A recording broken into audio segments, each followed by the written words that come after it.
Question काफी interesting है और फैलेसी सेक्शन से है, लॉजिकल रीजनिंग में दिसंबर 2023 का एक क्वेश्चन है। अगर आपने फैलेसीज पढ़ी भी हैं तो ये थोड़ा ट्रिकी क्वेश्चन है, ध्यान से इसको देखना पड़ेगा। दो स्टेटमेंट दिए हुए हैं। पहला कह रहा है a fallacy is defect in an argument that consist of something other than merely false premise. कह रहा है फैलेसी जो है एक आर्गुमेंट का डिफेक्ट है।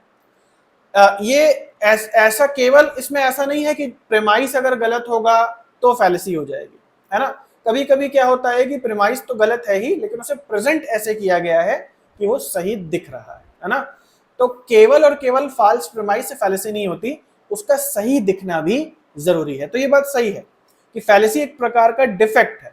और इसमें क्या क्या मिला रहता है, क्या क्या कंसिस्ट होता है, more than false premises. False premises तो हैं, लेकिन डिफेक्ट जो ऐसा है जो देखने से भी ना दिखे वो भी डला रहता है।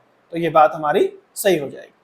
सेकेंड स्टेटमेंट देखते हैं, if an argument is unsound और अनकोजेंट। अगर एक आर्ग्यूमेंट अनसाउंड है, अगर प्रीमाइस गलत है डिडक्टिव रीजनिंग में तो उसको अनसाउंड कहते हैं, या अनकोजेंट है यानी प्रीमाइस गलत है इंडक्टिव रीजनिंग में तो उसे अनकोजेंट कहते हैं। अगर आपने मेरे से पढ़ा है इंडक्टिव डिडक्टिव तो आपको क्लियर होगा।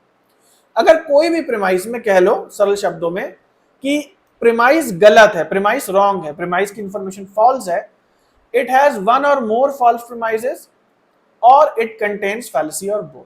ठीक है, तो एक फैलेसी कब कही जाएगी, जब प्रीमाइस गलत है, प्रीमाइस में इंफॉर्मेशन गलत है और इसके अलावा उसमें एक फैलेसी भी है, या अगर ये दोनों चीजें हैं तो हम बोलेंगे कि इस आर्गुमेंट में फैलेसी है। तो सही बात है कि फैलेसी का मतलब ही ये होता है कि एक तो आप जो जानकारी दे रहे हैं उन जानकारी में गड़बड़ी है, और प्लस जो है एक डिफेक्ट भी है जिसकी वजह से वो गड़बड़ी दिख नहीं पा रही।